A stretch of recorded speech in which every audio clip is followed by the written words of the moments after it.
ada dua hal ya yang akan membantu kesuksesan orang untuk berkarir lah gitu ya. Pertama, ya kalau dia dibekali frame of reference yang cukup ya, jadi artinya dia memang punya banyak referensi kan. Tambah ya field of experience sebenarnya kan, pengalaman gitu kan. Teman-teman, kembali lagi bersama Binara TV di bawah naungan Politeknik Bina Madani. Kali ini Binara Podcast masih bersama Pak Reza yang pada episode lalu menceritakan perjalanan karir beliau. Kali ini kita akan berbincang-bincang lagi dengan beliau tentang dunia sales dan marketing. Ikutin terus.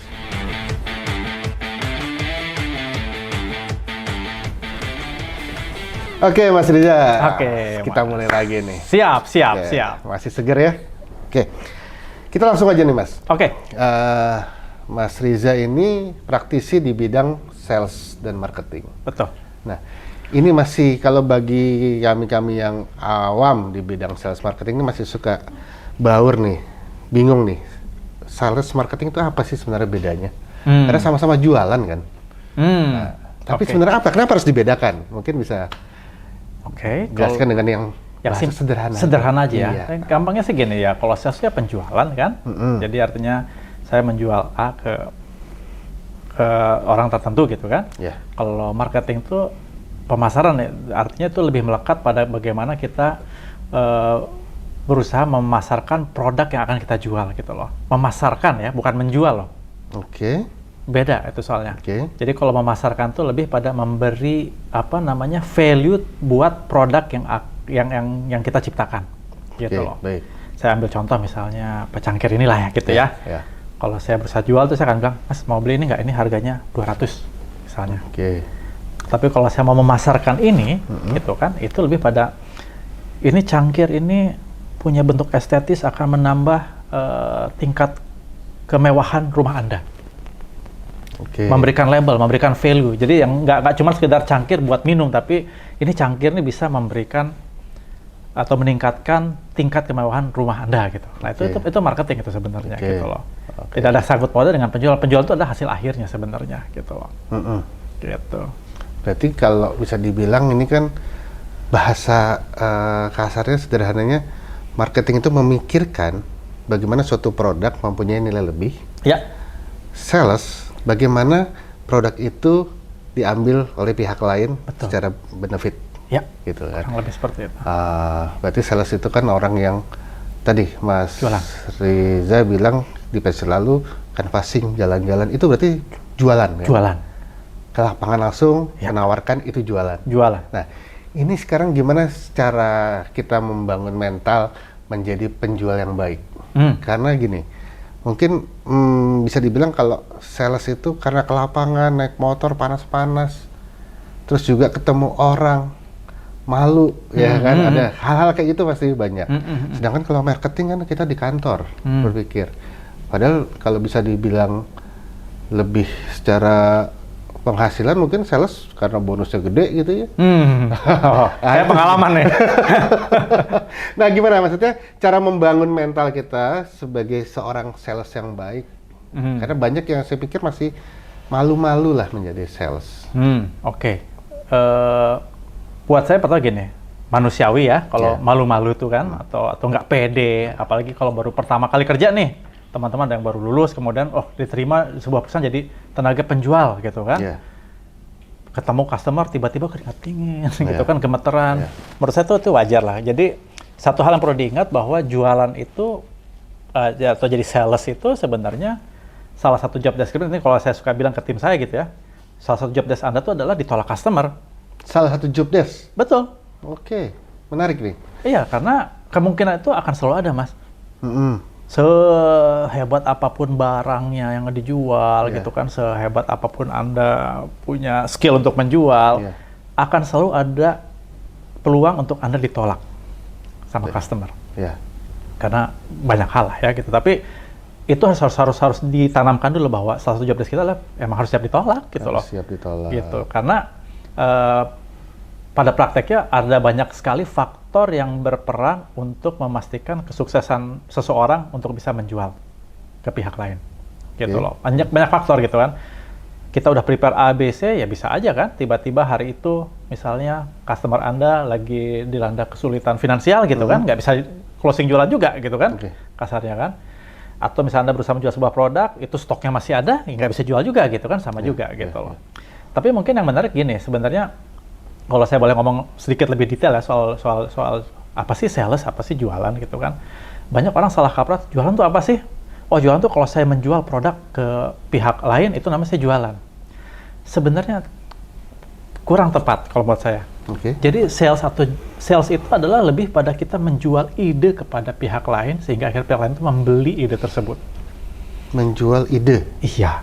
Barangnya kan sudah jelas. Iya, tapi barang ini kan sebenarnya sebuah ide yang harus kita tawarkan kenapa Anda harus membeli barang itu.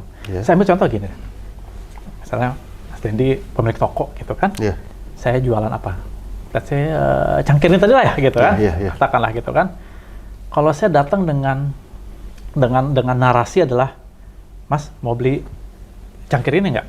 Mungkin berdasarkan pengalaman saya, yang kemungkinan jawaban yang akan Anda terima adalah enggak. Udah banyak nih barang saya di belakang, gitu kan? Saya juga udah jualan barang sama kok merek lain, kenapa saya harus beli itu? Nah itu kalau kita mengawali dengan konsep jualan itu adalah menjual produk. Tapi kalau kita menjual ide, kita akan lebih dalam menggali kebutuhan.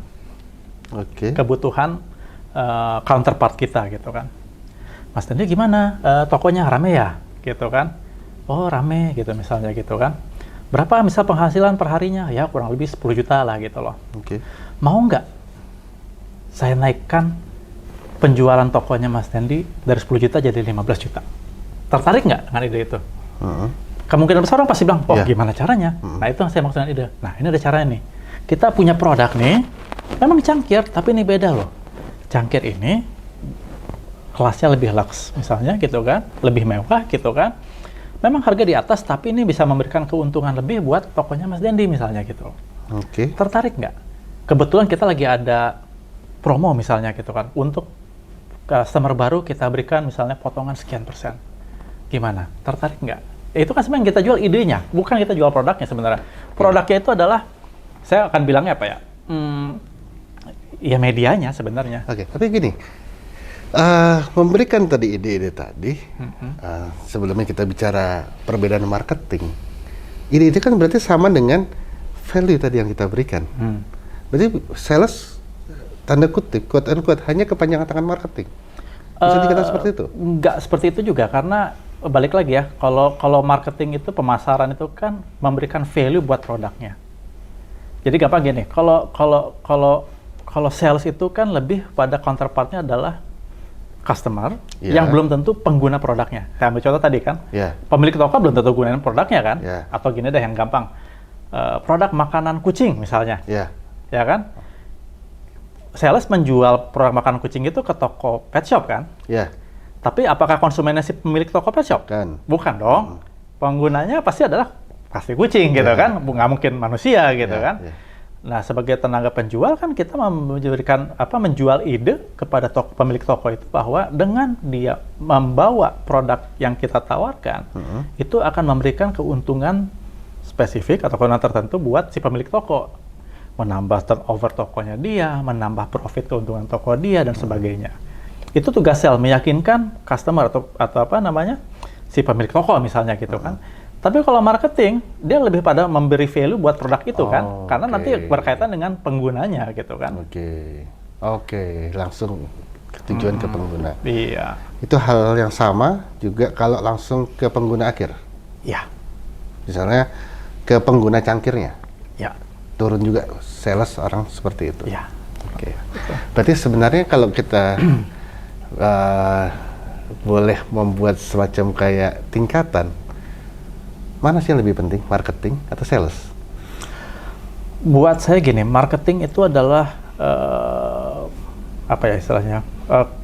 core intinya lah, inti dari sebuah bisnis gitu kan.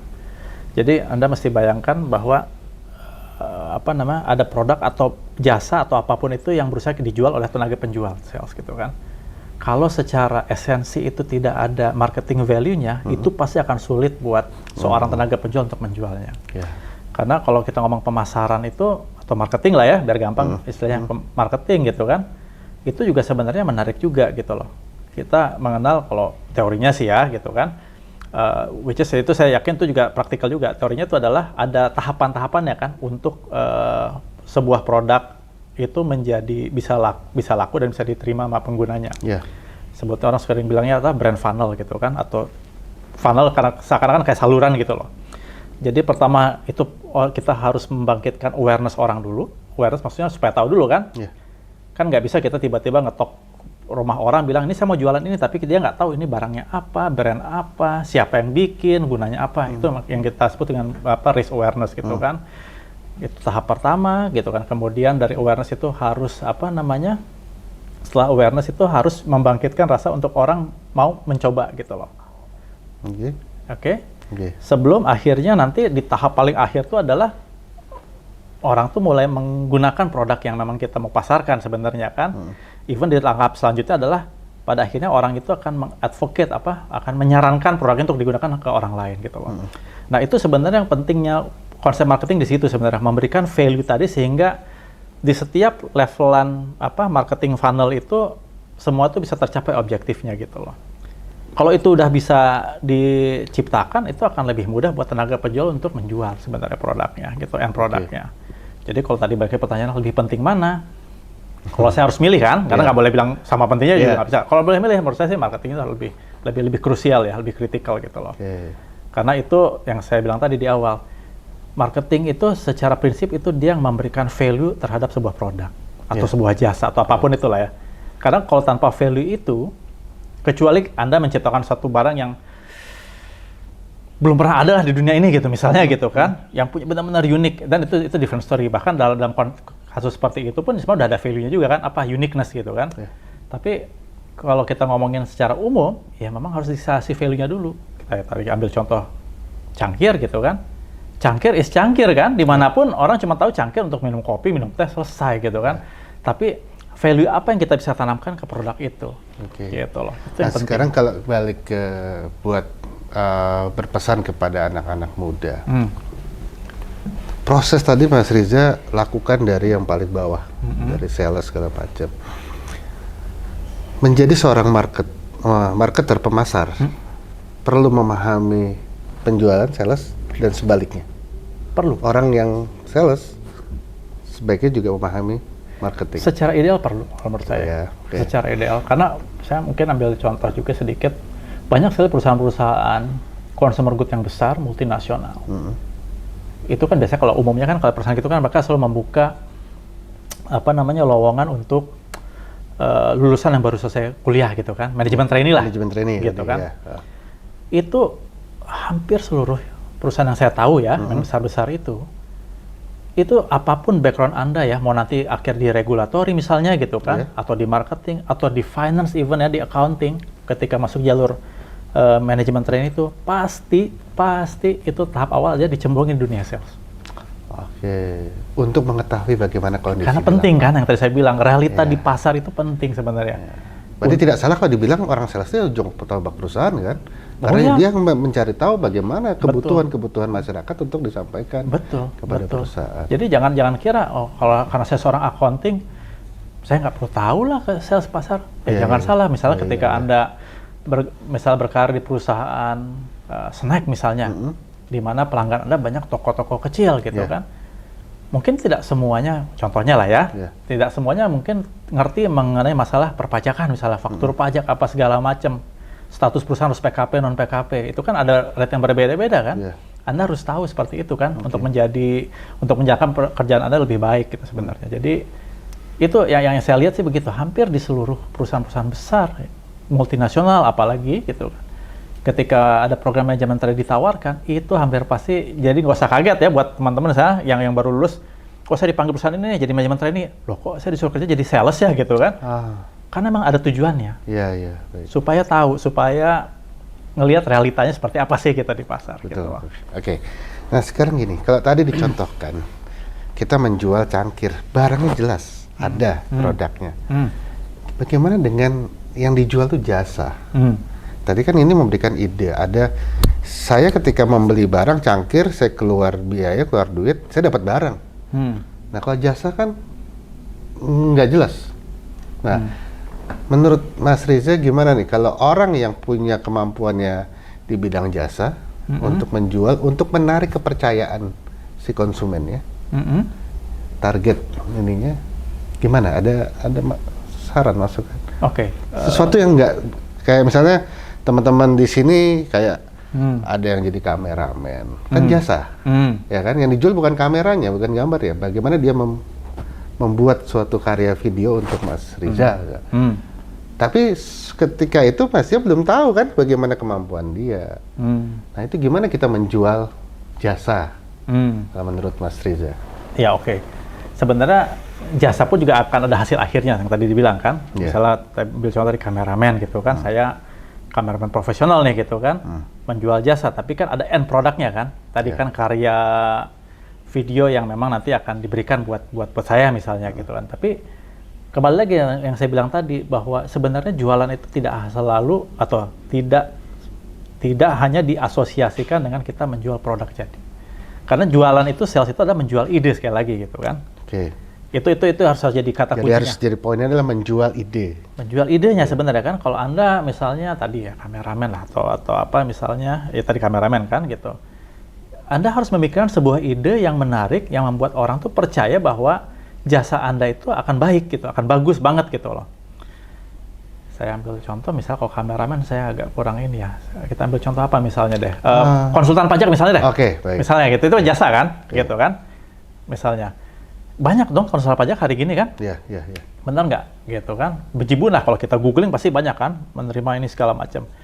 Tapi kita harus memikirkan satu buah ide yang unik yang membedakan kita dibandingkan orang-orang lain. Kalau saya jadi konsultan pajak gitu kan, Mas Dendi jadi konsultan pajak juga, yang membuat saya berbeda dengan Mas apa kira-kira? Kita contohnya aja misalnya lah ya, gitu ekstrimnya. Saya bisa membantu Anda misalnya menyelesaikan semua masalah pajak Anda tanpa ada klaim di kemudian hari, garansi 10 tahun atau garansi seumur hidup misalnya gitu loh. Itu kan sebuah ide yang kita lontarkan yang bertujuan untuk membuat diri kita tuh unik dibandingkan yang lain. Jadi sebenarnya jualan itu balik lagi. Konsepnya adalah menjual ide. Nah, idenya tuh harus unik. Semua orang punya ide pasti kan? Gitu loh. Cara kita mempersiapkan adalah kita mesti make sure bahwa kita punya ide unik yang bisa kita tawarkan, dan yang lebih penting adalah bisa mengadres kebutuhan counterpart kita. Walaupun kita belum bisa menampilkan, karena kita misalnya baru nih, kita belum bisa memberikan bukti. Ini kan masih janji. Sebenarnya sama juga dengan produk. Kalau saya bilang tadi, balik ke contoh cangkir kan, mau nggak penjualannya jadi naik 10%, 20%. Itu kan baru kejadian di belakang, Mas. Pada saat Anda beli kan, bisa aja nggak laku kan? Misalnya bisa aja kan? Atau bisa lakunya 3 bulan, 4 bulan kemudian kan? Sebenarnya sama, tapi ide awalnya. Jadi kalau saya punya konsep gini, konsep jualan tuh ada 5 step kalau bisa disederhanakan sebenarnya. Satu itu adalah, jadi kalau saya ketemu nih sama orang nih, mau ngejual sesuatu, ide atau produk ide itu, step pertama adalah kita nggak datang tiba-tiba ketok-ketok, Mas mau beli ini nggak? Nanti kalau open question close question gitu, enggak, selesai dong. Jadi yang pertama itu adalah kita harus menjelaskan dulu situasinya yang relevan buat counterpart kita. Yang kedua tadi kan, tunjukkan idenya apa untuk mengadres situasi yang relevan buat counterpart kita, ya kan? Yang ketiga dijelaskan mekanisme dari ide itu gimana sih caranya untuk menjalankan ide tersebut. Kemudian yang keempat itu adalah benefitnya apa sih buat counterpart kita. Baru terakhir closing. Yang saya sering temukan, closing dulu. Iya kan tadi langsung nodong. Ini cerita lucu lah, ringan aja ya. Kan banyak kadang-kadang kalau tim sales saya itu di akhir bulan udah kejar-kejar target nih. Waduh, masih jauh ya target ya gitu kan. Harus tutup target. Datang ketok-ketok pintu. Udahlah, beli deh segini deh untuk nutup target ini, tanggung gitu. Itu kan langsung closing kan. Kadang-kadang dengan keberuntungan ya bisa membantu, tapi tidak sustain gitu kan. Iya, ke depannya udah kita didatangin jadi takut. Betul. Wah, ini mau nutup target lagi nih ke gue. Iya gitu, tapi kalau tadi step-step dilakukan, jadi kita jelasin dulu situasinya relevan buat apa. Jadi kita bikin konteks kan. Ada, oh benar ini relate sama saya nih konteksnya nih. Baru saya kasih ide kan. Masa susah gini, mau nggak sih jualan bisnis Anda naik 10-20%? Siapa yang nggak mau kan gitu. Kemudian dijelaskan mekanismenya kan. gini loh caranya, kita punya produk baru, gini, gitu kan. Benefitnya, mekanismenya seperti apa? Kebetulan nih hari ini untuk pelanggan baru kita punya program ABC misalnya. Baru kita closing gimana? Mau beli berapa, Pak? Dan itu semua berlaku di semua. Termasuk tadi kan kalau kita ngomongin jasa gitu kan, sama juga jelasin. Kameramen misalnya, ini kan lagi masa pandemi nih. Banyak cara loh sebenarnya untuk menghasilkan di masa pandemi ini. Salah satunya adalah kita bisa bikin konten di YouTube misalnya gitu kan. Gitu. Mau nggak dapetin penghasilan dari rumah? Itu idenya kan? Nah, mekanisme gimana gitu kan? Ya kita harus punya konten dan video dengan kualitas yang mumpuni misalnya. Itu mekanismenya kan? Nah, saya bisa melakukan ide ini, jasa ini, benefitnya apa? Saya punya peralatan seperti ini, sehingga nanti video yang dikeluarkan itu udah pasti resolusinya misal 4K misalnya gitu kan, kualitasnya baik, soundingnya juga proper gitu kan, sehingga nanti yang nonton tuh akan tertarik gitu kan, gitu benefitnya kan. Terakhir, jadi gimana? Kapan nih kita bisa mulai? Oh, tetap harus ada nodong gitu juga ada ya? Harus closing. Saya dulu diajarin sama bos saya tuh, sales is not sales until it close gitu loh. Jadi penjualan itu bukan penjualan sampai you belum tutup penjualannya gitu loh. Ya benar juga sih, masa cuma ngomong-ngomong deh tuh, udah makasih ya, gitu, assalamualaikum gitu, terus ya kan nanti nggak dapat apa-apa juga gitu kan. Oke, menarik nih obrolan dengan Mas Riza. Nah ini terakhir nih Mas Riza, saya minta Mas Riza memberikan masukan atau saran kepada anak-anak muda nih terutama, karena Binara TV ini segmennya anak-anak muda. Oke. Ya kan, sekarang lagi pandemi, lagi susah. Gimana cara memulai usaha, memulai bisnis, atau bagaimana memulai karir sebagai orang marketing atau orang sales? Silakan Mas. Ya, mungkin balik lagi berdasarkan pengalaman pribadi ya. Yang pertama itu adalah ikuti passion, itu penting. Ya, jadi passionnya teman-teman itu ada di misalnya katakanlah gaming misalnya gitu. Ya nggak apa-apa, kejar aja gitu loh. Karena dengan passion itu tadi saya bilang itu bisa membuka opportunity gitu kan. Dan kedua adalah ketika kita udah menemukan passion kita, semaksimal mungkin manfaatkan kesempatan untuk memperkaya referensi kita. Nah itu bisa banyak cara. Bisa kita mengikuti jalur pendidikan formal gitu kan, ikut kursus lah, ikut masuk kuliah yang memang sesuai dengan bidang mau kita tekuni, atau even di jalur-jalur lain misalnya kan ada short course gitu, ada seminar-seminar Anda ikuti, itu akan sangat membantu gitu. Dan terakhir adalah baik itu berkarir maupun melakukan bisnis sendiri, ya harus berani mulai. Dan ketika udah mulai ya pastikan bahwa Anda punya komitmen penuh terhadap apa yang Anda cita-citakan. Menurut saya sih itu resepnya. Oke, terima kasih Mas Riza. Oke, jadi teman-teman Bina Madani, kita sudah mendengar ulasan dari Mas Riza. Kita mulai memikirkan ide, gagasan untuk memulai bisnis atau karir, kemudian sesuaikan dengan passion kita dan mencari jalur yang tepat, baik dari sisi referensi, kuliah, atau ya mungkin cari tutor, latihan, dan komitmen. Mungkin seperti itu ya Mas Riza. Betul. Sekali lagi terima kasih Mas Riza sudah hadir bisa berbagi juga senang sekali. Mudah-mudahan nanti ke depan kita bisa ngobrol-ngobrol. Pasti. Oke, thank you. Terima kasih, sampai jumpa. Makasih ya. Kesempatan berikutnya.